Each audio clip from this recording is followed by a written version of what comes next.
Hello students, today our topic is MySQL and in this lecture we are going to discuss aggregate function. In our previous lecture we already discussed about date function, math function and string functions. As far as aggregate functions are concerned, these functions are basically different from all other functions related to date, maths and string function because these functions used with group by clause in MySQL. So let's start. सबसे पहले हमको ये समझना होगा कि aggregate function क्या है और इनको एग्रीगेट फंक्शन क्यों बोला जाता है। एग्रीगेट फंक्शन से यहाँ पर मतलब ये है कि पहली बात तो एग्रीगेट फंक्शन को मल्टीपल रोज फंक्शन बोला जाता है क्योंकि ये फंक्शन मल्टीपल रोज पर वर्क करते हैं, इसलिए मल्टीपल रोज फंक्शन भी बोला जाता है एग्रीगेट फंक्शन को। तो ये फैसिलिटी और फंक्शन के साथ नहीं थी, तो इसलिए इनको एग्रीगेट फंक्शन बोला जाता है। एग्रीगेट करते हैं, डिफरेंट रोज को एग्रीगेट करते हैं, इसलिए इनको एग्रीगेट फंक्शंस बोला जाता है।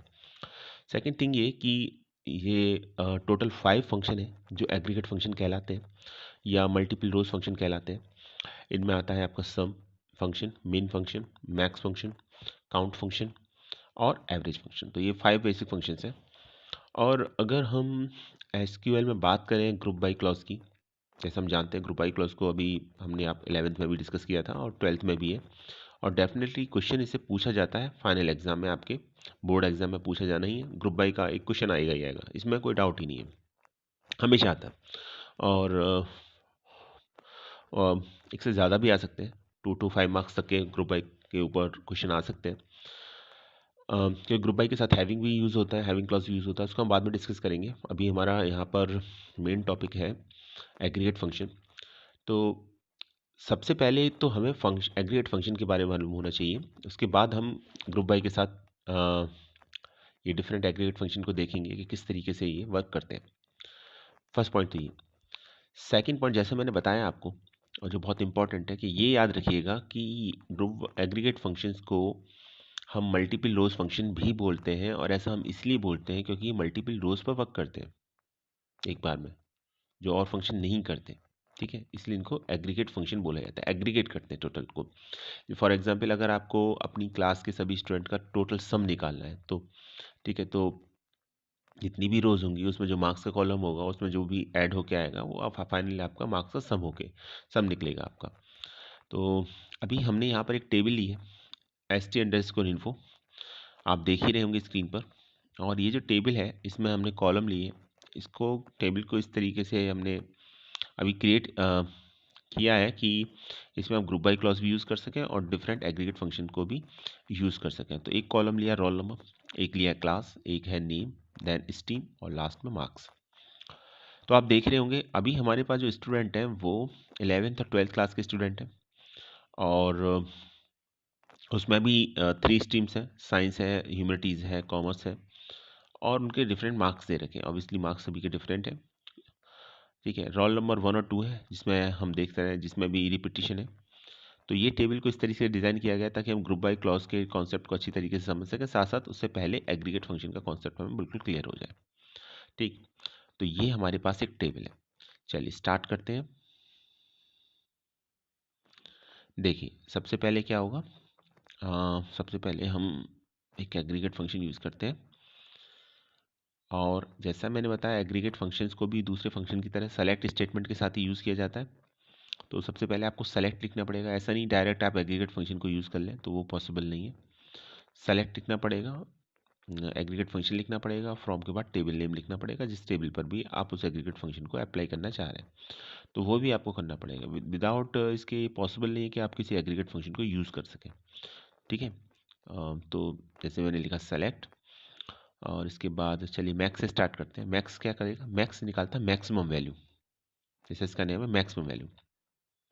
तो किसकी निकालेगा, मैक्सिमम मार्क्स। तो जिस कॉलम का भी हमें मैक्सिमम निकालना है, वैल्यू निकालनी है, उस कॉलम को हम ऐसे पैरामीटर पास कर देंगे। यहाँ पर हमने पास कर भी दिया मैक्सिमम मार्क्स। टेबल का नाम है st_info। ठीक है, ये टेबल का नेम। तो देखिए मैक्स निकालेगा मैक्सिमम वैल्यू, क्लियर। पैरेंथेसिस का साइन होता है, फंक्शन की पहचान होती है। और इस फंक्शन पैरेंथेसिस के अंदर हम उस कॉलम का नेम देते हैं जिस कॉलम की हमें मैक्सिमम वैल्यू फाइंड आउट करनी है। क्लियर है? तो जितनी भी रोज हैं उन सभी में जो मार्क्स कॉलम है उसमें जो मैक्सिमम वैल्यू होगी वो कैलकुलेट होके आ जाएगी और टेबल का नेम है यहाँ पर st_info। क्लियर? चलिए देखते हैं। ये देखिए 97 इज द मैक्सिमम मार्क्स, तो 97 शो भी हो रहा है स्क्रीन पर। और चूंकि फंक्शन को हमने रीनेम नहीं किया तो मैक्स मार्क्स तो जो कॉलम का नेम है उसको रीनेम नहीं किया तो कॉलम का नेम जो होगा वो फंक्शन का नेम ही होगा। और फंक्शन का नेम है मैक्स मार्क्स, तो वो शो भी हो रहा है मैक्स मार्क्स इक्वल टू 97। ये भी याद रखिएगा। कभी कभी ऐसा होता है एग्जाम में कि आउटपुट लिखने को आता है और हम उस समय कॉलम का नेम को अवॉइड कर देते हैं, हमारा फोकस सिर्फ रिजल्ट पर होता है। इन दैट केस आपका आंसर गलत हो सकता है, मार्क्स आपके कट हो सकते हैं। ठीक है? अ, तो यहाँ ये ध्यान रखिएगा, छोटी सी बात है, जनरली हम इसे अवॉइड कर देते हैं। और मार्क्स डिडक्शन का कॉज बनता है ये, तो ये मत कीजिएगा। रिजल्ट आपको पता है और इससे बेकार कोई और बात हो नहीं सकती कि सिर्फ कॉलम नेम को आपने फोकस नहीं किया, देखा नहीं कि क्या कॉलम नेम है और आपने बस गलत लिख दिया, लिखा ही नहीं। तो वो भी लिखना ज़रूरी है। अब चूंकि यहाँ पे मैक्स मार्क्स था, हमने कोई और अदर नेम्स को दिया नहीं, तो मैक्स मार्क्स की एज ए रिजल्ट शो भी होगा यहाँ पर। क्लियर? तो स्टूडेंट अंडरस्कोर इन्फो टेबल में मार्क्स नाम का एक कॉलम था और हमने यहाँ पर मैक्स एग्रीगेट फंक्शन अप्लाई किया, तो जो भी मैक्सिमम मार्क्स थे वो एज ए रिजल्ट शो हो जाएंगे, जो 97 थे इस केस में। क्लियर है? चलिए कुछ और देखते हैं अभी इसके साथ। तो ये मैक्स था, फंक्शन का नेम है मैक्स, मैक्स फॉर मैक्सिमम। याद रखिए, याद करना बड़ा आसान है इसको। ठीक है? तो जैसे मैक्सिमम के लिए मैक्स फंक्शन यूज़ होता है, ऐसे ही मिनिमम के लिए मिन फंक्शन यूज़ होता है। उससे पहले चलिए हम थोड़ा सा और देखते हैं, हम कॉलम नेम दे के देखते हैं। सिर्फ एस करके भी दे सकते हैं और डबल कोट्स में भी दे सकते हैं, आपकी चॉइस है। डबल कोट्स में जैसे मैंने लिख दिया तो इसको मैंने रीनेम कर दिया, मैंने यहाँ पर लिख दिया यहाँ पर maximum marks.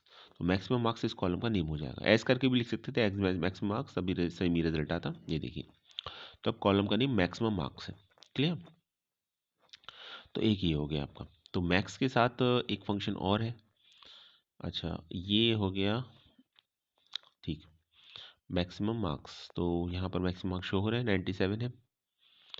I think clear हो गया होगा। एक और कीवर्ड होता है डिस्टिंक्ट, इसका यहाँ पर यूज़ तो नहीं है लेकिन फिर भी मैं आपको बता देता हूँ।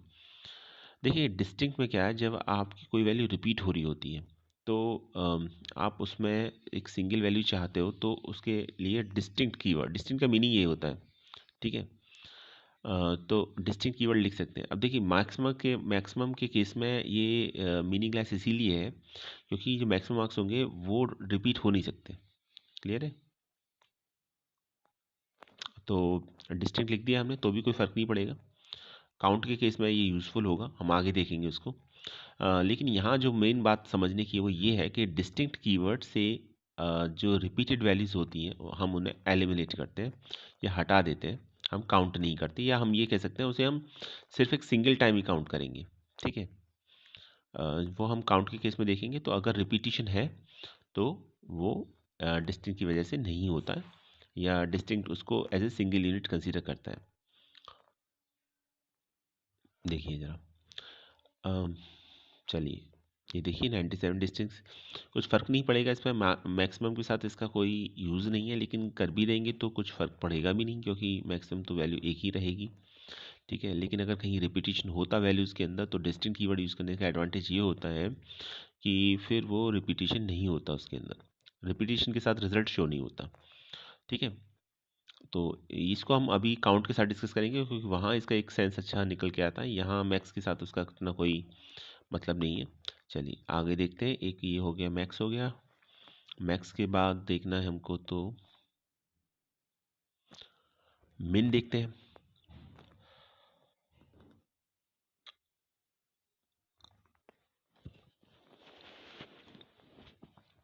मैक्स की जगह अगर मिन कर देंगे तो क्या निकलेगा?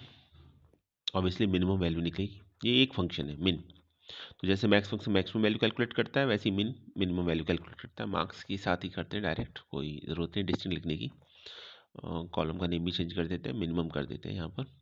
क्लियर है? तो वो भी नेम चेंज हो जाएगा। देखिए क्लियर? तो मिनिमम मार्क्स कितना है क्लास के अंदर? 65, 65 मिनिमम मार्क्स है। तो ये 65 रिजल्ट भी शो हो गया अब आपका। तो मैक्सिमम शो हो गया, मिनिमम शो हो गया। मैक्सिमम के लिए मैक्स और मिनिमम के लिए मिन। बड़ा आसान है याद करना। ठीक, चलिए आगे देखते हैं। ऐसे ही एक फंक्शन और है, एग्रीगेट फंक्शन, और उस फंक्शन का नाम है सम। तो सम बताने की ज़रूरत नहीं है मुझे लगता है। सम से क्या होगा? टोटल। टोटल कैलकुलेट होगा। किसका? मार्क्स का। मार्क्स का क्यों होगा? क्योंकि marks as a column name दे रखा है हमने पैरेंथेसिस के अंदर। ठीक है, तो ये देखिए 967 ये टोटल मार्क्स हैं सभी स्टूडेंट्स के। तो सम भी एक एग्रीगेट फंक्शन है, टोटल निकालता है ये आपका।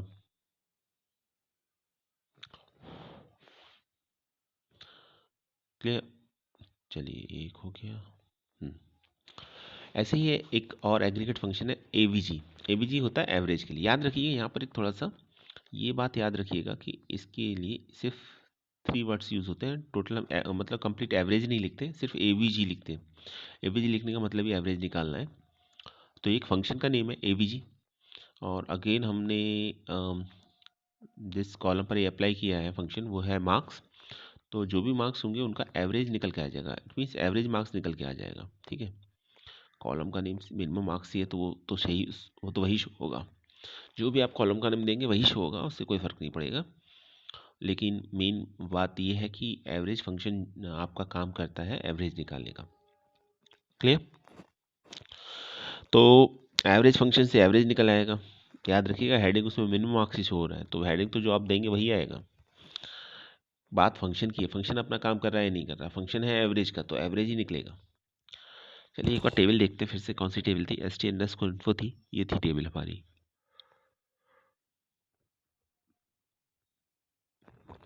तो 4 हमने डिस्कस कर लिए, कौन कौन से? मैक्स, मिन, सम और एवरेज, एवीजी।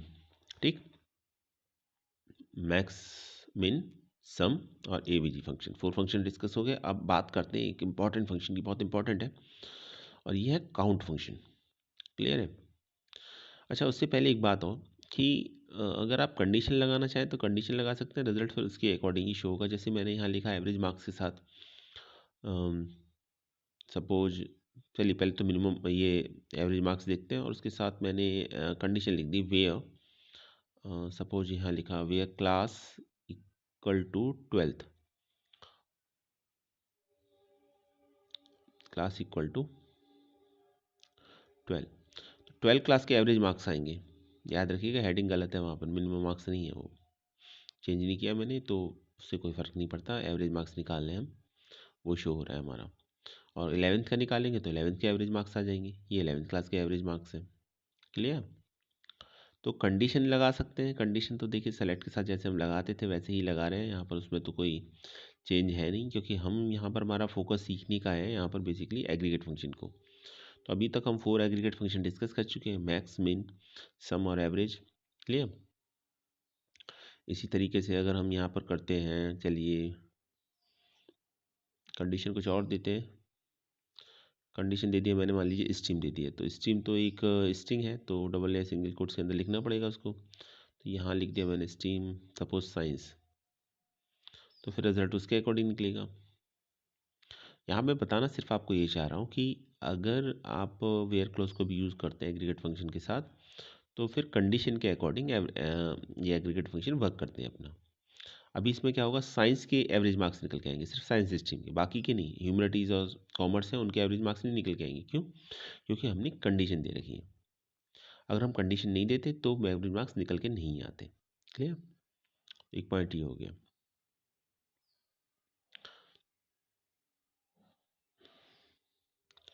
अभी चलिए देखिए मैक्सिमम मार्क्स देखते हैं। मैक्स के साथ निकालते हैं तो मैक्सिमम आ जाएगा। ठीक है, कंडीशन के साथ मिन करते तो मिनिमम तो आएगा ही आएगा, वो तो खैर वो तो आना ही है। तो मैक्स निकाल सकते हैं, मिनिमम निकाल सकते हैं, एवरेज निकाल सकते हैं, सम निकाल सकते हैं, वेयर क्लॉज यूज़ कर सकते हैं। मेन पॉइंट ये है। तो जो भी हम वेयर के साथ कंडीशन मेंशन करेंगे उसी के अकॉर्डिंग ये एग्रीगेट फंक्शन वर्क करेंगे। जैसे अभी हमने चलिए सम निकालते हैं, तो स्ट्रीम साइंस, तो साइंस का सम निकल के आएगा। साइंस में जितने बच्चे हैं आपके 11th या 12th में, उन सभी के मार्क्स का टोटल निकल के आएगा यहाँ पर। मेन पॉइंट ये है। क्लियर है? एवरेज निकालेंगे तो एवरेज भी निकल आएगा।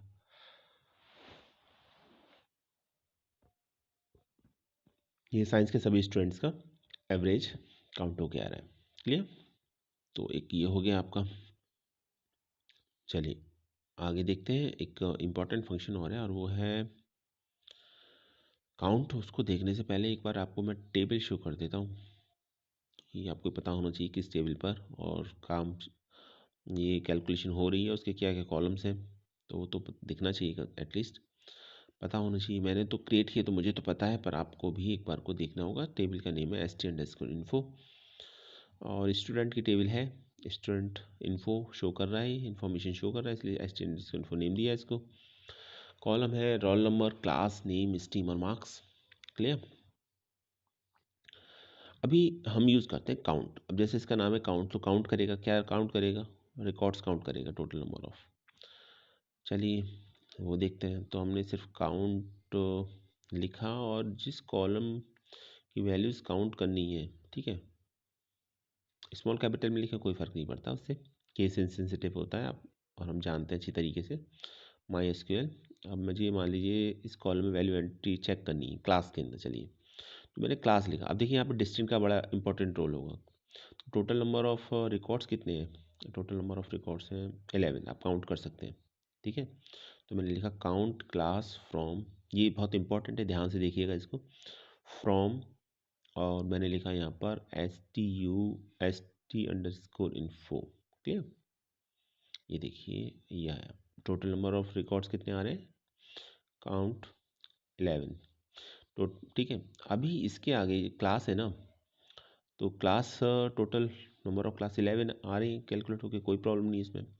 लेकिन इसी में हम एक थोड़ा सा चेंज कर दें, और चेंज क्या करें, क्लास के अगर डिस्टिंक्ट लगा दें तो हमें तो एक बात बहुत अच्छी तरीके से पता है, और वो क्या पता है हमको। अच्छा, इसमें कैपिटल लेटर स्मॉल में लिखने से कोई फ़र्क नहीं पड़ता, ये देखिए आप, ये भी समझ लीजिए, ये केस इनसेंसिटिव है तो इससे कोई फ़र्क नहीं पड़ेगा, तो उससे रिज़ल्ट पर तो कोई इफेक्ट पड़ेगा नहीं।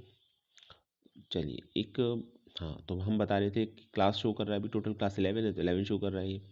लेकिन अगर इसके आगे हम डिस्टिंक्ट लिख दें कीवर्ड, अब देखिए यहाँ इसका इंपॉर्टेंट रोल प्ले कर रहा है। अभी हमने क्या किया था ना कि हमने सम के साथ भी यूज़ किया था इसको, ठीक है, मैक्स मिन के साथ भी यूज़ किया था, एवरेज के साथ यूज़ किया था, तो वहाँ तो यूज़ होने में तो कोई प्रॉब्लम नहीं है, लेकिन वहाँ इसका कोई मीनिंग भी नहीं है, सेंस नहीं निकल के आता वहाँ पर कोई।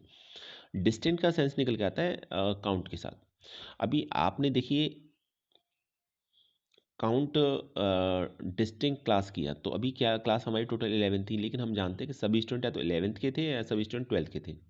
क्लास 11th से बिलोंग करते थे या क्लास 12 से बिलोंग करते थे, और टोटल नंबर ऑफ रिकॉर्ड्स कितने या टोटल नंबर ऑफ क्लासेस कितनी शो कर रहा था? 11। तो अभी या तो सभी स्टूडेंट 11th क्लास को बिलोंग करते हैं या 12th क्लास को बिलोंग करते हैं, तो अभी यहाँ पर डिस्टिंक्ट अगर हम लिख देंगे तो 11 वाली सभी repeat entries as a single entity consider होंगी। सेम होगा आपका 12th क्लास के साथ, और 12th क्लास की सभी एंट्रीज होंगी वो भी एक सिंगल एंटिटी कंसिडर होंगी, तो टोटल कितना हो गया? टोटल हो गया 2। तो डिस्टिंक्ट करने के साथ रिपीटिशन या रिपीटेड वैल्यूज़ एक तरीके से हम कहें कि अलाउ नहीं होती, ठीक है, और उनको ऐसे सिंगल यूनिट कंसिडर किया जाता है। तो जो भी रिपीट वैल्यू हो रही है चाहे कितनी बार हो रही है, ठीक है, जैसे 1 है तो 100 टाइम्स भी अगर 1 रिपीट हो रहा है तो वो सिर्फ एक ही 1 कंसिडर होगा, बाकी नहीं कंसिडर होंगे। तो ये डिस्टिंक्ट का एक एडवांटेज रहता है डिस्टिंक्ट करने का। तो हमें जैसे कभी पता करना होता है, जैसे इसी केस में है कि कौन कौन सी क्लासेस चलती हैं, ठीक है, तो अभी आपको इसके अंदर आपको पता चल गया कि सिर्फ 2 क्लासेस हैं, यहाँ पर 11th और 12th है। तो डिस्टिंक्ट का ये एक एडवांटेज रहता है। आई थिंक अभी ये क्लियर हो गया होगा आपको किस तरीके से वर्क करता है, ठीक। चलिए अभी ठीक, और देखते हैं थोड़ा सा इसको। अभी आई थिंक ये क्लियर हो गया होगा आपको।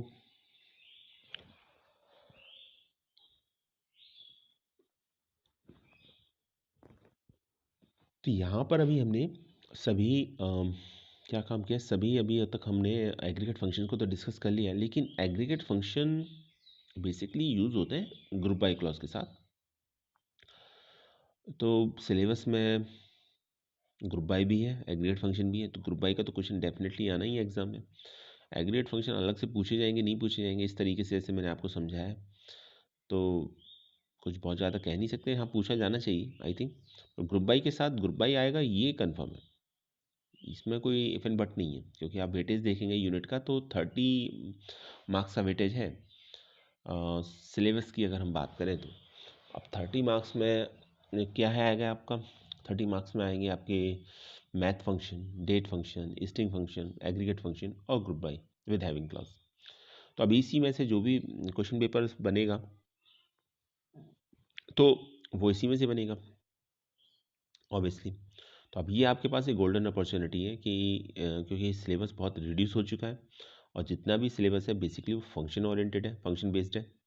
अभी तो आपको ये काम करने हैं कि सभी फंक्शन को अच्छी तरीके से याद कर लेना। पहले पोर्शन हम ऑलरेडी डिस्कस कर चुके हैं जिसमें हमने मैथ फंक्शन, डेट फंक्शन और जिसमें हमने मैथ फंक्शन, डेट फंक्शन, ठीक है, ये हम फंक्शन और स्ट्रिंग फंक्शन ये हम ऑलरेडी देख चुके थे। आज बात चल रही है एग्रीगेट फंक्शन की, तो आज बात चल रही है एग्रीगेट फंक्शन की, तो एग्रीगेट फंक्शन अलग से पूछे जा सकते हैं और ग्रुप बाई के साथ तो डेफिनेटली आएंगे ही आएंगे। ग्रुप बाई क्लॉज यूज़ करो, ग्रुप बाई के देखिए ग्रुप बाई जब भी यूज़ होगा तो उसके साथ एग्रीगेट फंक्शन जरूर यूज़ होगा, कंपलसरी उसके साथ यूज़ करना, ठीक है। ग्रुप बाई बिना इसके विदाउट ये मानिए कि विदाउट एग्रीगेट फंक्शन यूज़ ही नहीं हो सकते, तो उसका कोई मतलब ही नहीं निकलता। ग्रुप बाई को हम आगे डिस्कस करेंगे, लेकिन एक बात बता रहा हूँ आपको, तो ग्रुप बाई आएगा तो डेफिनेटली एग्रीगेट फंक्शन तो पूछ ही लिया आपसे इनडायरेक्टली इसने एग्जामिनेशन में। तो अभी ये याद रखना है कि अलग से भी पूछा जा सकता है और ग्रुप बाई के साथ भी पूछा जा सकता है। तो अभी चलिए बात करते हैं थोड़ा सा, चलिए देखते हैं आगे।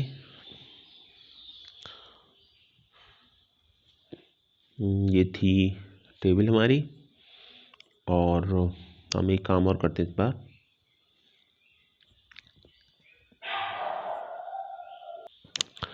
चलिए थोड़ा सा हम चलिए ग्रुप बाई की बात कर लेते हैं पहले। तो एक कॉलम नेम जो भी आप देना चाहें वो कॉलम नेम दे दीजिए, कोई प्रॉब्लम नहीं है। एक एग्रीगेट फंक्शन जरूर यूज़ करना पड़ेगा, मैंने मैक्सिमम मार्क्स कर दिया, तो नेम लिखा, मैक्सिमम मार्क्स लिखा, फ्रॉम लिखा, st_info। तो सबसे पहले आपको ग्रुप बाई के बारे में बताते हैं। ग्रुप बाई काम क्या करता है। ग्रुप बाई काम ये करता है आपका, ग्रुप बाई काम ये करता है आपका कि ग्रुप बनाता है, ठीक है। जिस कॉलम को अभी हम नेम देंगे ग्रुप बाई के साथ, उस कॉलम का एक ग्रुप बनेगा। फॉर एग्जांपल आपने दिया column name group by stream, तो समझिएगा स्ट्रीम कितनी है आपके पास, साइंस, कॉमर्स और ह्यूमैनिटीज़। तो ये जो 3 स्ट्रीम है, यही इन स्ट्रीम्स का ही ग्रुप बनेगा। एक साइंस का ग्रुप बनेगा, एक कॉमर्स का ग्रुप बनेगा और एक ह्यूमैनिटीज़ का ग्रुप बनेगा और रिजल्ट उसके अकॉर्डिंग शो होगा। अब ये ग्रुप बनेगा तो ग्रुप में आप क्या शो करना चाह रहे हैं। फॉर एग्जांपल मैं मैक्सिमम मार्क्स शो करना चाह रहा हूँ, तो उसमें क्या होगा फिर stream wise maximum marks show होंगे, चाहे वो क्लास 11th का है चाहे स्टूडेंट क्लास 12th का है। देखिए ज़रा करके मैं दिखाता हूँ आपको। इसमें मैंने लिखा name max marks from st_info और यहाँ लिखा मैंने ग्रुप बाई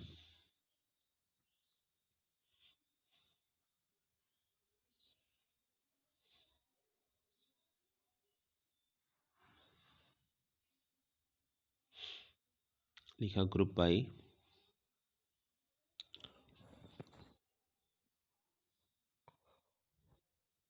पहले चलिए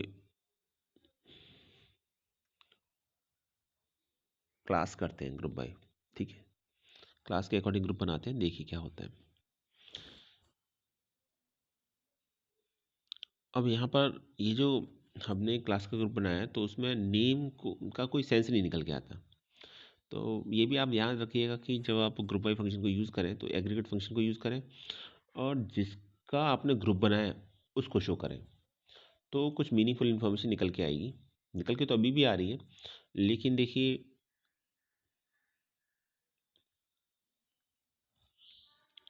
ठीक है। तो अभी देखिए मैक्सिमम मार्क्स शो हो रहे हैं 97 और 95। अभी किसके शो हो रहे हैं, किस क्लास में शो हो रहे हैं ये पता नहीं चला अभी, क्योंकि क्लास के अकॉर्डिंग ग्रुप तो किया पर क्लास को एज ए रिजल्ट में एज ए कॉलम नेम हमने शो नहीं किया। तो अभी हमें क्या करना है, हमको क्लास को एज ए कॉलम नेम भी शो करना है। तो गलत कुछ नहीं है उसके अंदर, बस ये है कि सेंस नहीं बैठता कोई। हमने क्लास के अकॉर्डिंग ग्रुप बनाया और क्लास को शो नहीं किया, तो ये छोटी सी बात है, इसको भी ध्यान रखिएगा। ग्रुप बाई क्लास अब देखिए, अब ये पता चल रहा है ना 11th क्लास में 97 मार्क्स हैं और क्लास 12th में 95 मार्क्स हैं, ठीक है। ग्रुप बना था क्लास का और हमें शो करने थे मैक्सिमम मार्क्स। नेम कॉलम का यहाँ कोई मतलब नहीं है, तो आप इसे अवॉइड कर सकते हैं, हटा सकते हैं। ठीक है, लिखेंगे तो भी रिजल्ट शो होगा, लेकिन उसका कोई मतलब निकल के नहीं आएगा, कोई सेंस निकल के नहीं आएगा।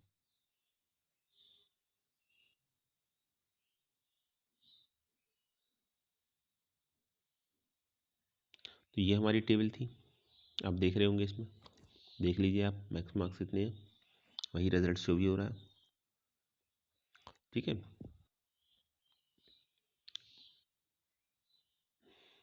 तो ये क्लास था। तो देखिए, एक तो जिसका आप ग्रुप बनाएं उसको ऐसे कॉलम नेम जरूर शो करें, और एक एग्रीगेट फंक्शन, जिस एग्रीगेट फंक्शन पर हम वर्क कर रहे हैं। अभी हम कुछ और भी दे देंगे तो वो भी प्रिंट हो जाएगा, उसकी वैल्यू भी आ जाएगी, लेकिन कोई मीनिंगफुल इन्फॉर्मेशन निकल के नहीं आएगी वहाँ से, क्योंकि देखिए आपको जानना ऑब्जेक्टिव क्या है। हमारे यहाँ पर ऑब्जेक्टिव ये है कि क्लास वाइज हमें मैक्सिमम मार्क्स पता चल जाए कि किस क्लास में कितने मैक्सिमम मार्क्स आए। अभी हमने इसे स्ट्रीम वाइज किया, मान लीजिए ग्रुप बाय स्ट्रीम किया है, तो स्ट्रीम के अकॉर्डिंग ये मैक्सिमम मार्क्स शो करेगा। ठीक है, तो आप खाली इसमें ये देखिए स्ट्रीम क्या है और मैक्सिमम मार्क्स क्या है, बाकी हमने नेम और क्लास दे रखा है, तो ठीक है अपनी जगह। लेकिन ये शो कर रहा है, रिजल्ट का जो मकसद था वही था कि कॉमर्स में 97 मार्क्स है, ह्यूमैनिटीज में मैक्सिमम 94 है, और साइंस में मैक्सिमम 95 मार्क्स है। क्लियर, तो ये पॉइंट भी शो हो रहा है यहाँ पर। तो मैं आपको समझाना सिर्फ यहाँ पे ये चाह रहा था कि जब आप ग्रुप बाई फंक्शन का यूज़ करें, ग्रुप बाई क्लॉज का यूज़ करें, तो ग्रुप बाई क्लॉज के साथ फर्स्ट थिंग जो बहुत इंपॉर्टेंट है वो ये कि एक एग्रीगेट फंक्शन जरूर यूज़ होगा। अब एग्रीगेट फंक्शन यूज़ होगा तो वो तो एज ए रिजल्ट भी शो होगा, और आप रिजल्ट में उस कॉलम का नाम भी दें जिसका आप ग्रुप बना रहे हैं। ये कम से कम मिनिमम रिक्वायरमेंट है आपकी रिजल्ट शो करने की। अदरवाइज जो रिजल्ट शो होगा तो वो उतना ज़्यादा इफेक्टिवली कोई इन्फॉर्मेशन दे नहीं पाएगा आपको। तो यहाँ पर हमें स्ट्रीम और कम से कम मैक्सिमम मार्क्स को तो शो करना ही करना है। अभी आप मिनिमम मार्क्स पे लगा देंगे तो मिनिमम मार्क्स शो हो जाएगा। ये सभी 4 कॉलम कॉलम तो आप जो भी दे देंगे वो सभी कॉलम शो होंगे ही होंगे, ऑब्वियसली सेलेक्ट के साथ, तो उसमें तो कोई डाउट ही नहीं है। लेकिन जब ग्रुप बाई के साथ यूज़ करते हैं तो ग्रुप बाई के साथ वो कॉलम जिस कॉलम पर हम रिजल्ट शो कर रहे हैं उसको मेंशन करते हैं, और साथ में एग्रीगेट फंक्शन, दो तो कम से कम यूज़ करने ही होते हैं हमको। क्लियर,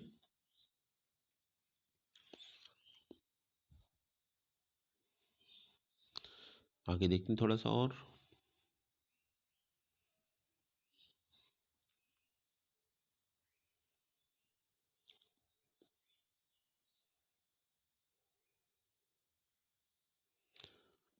चलिए इसमें हम ये हटा देते हैं।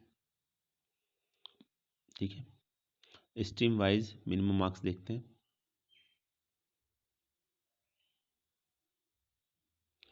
तो स्ट्रीम वाइज मिनिमम मार्क्स निकल के आ जाएंगे, नेम का कोई मतलब रहेगा नहीं वहाँ पर। इसको भी चलिए पहले ये देखते हैं।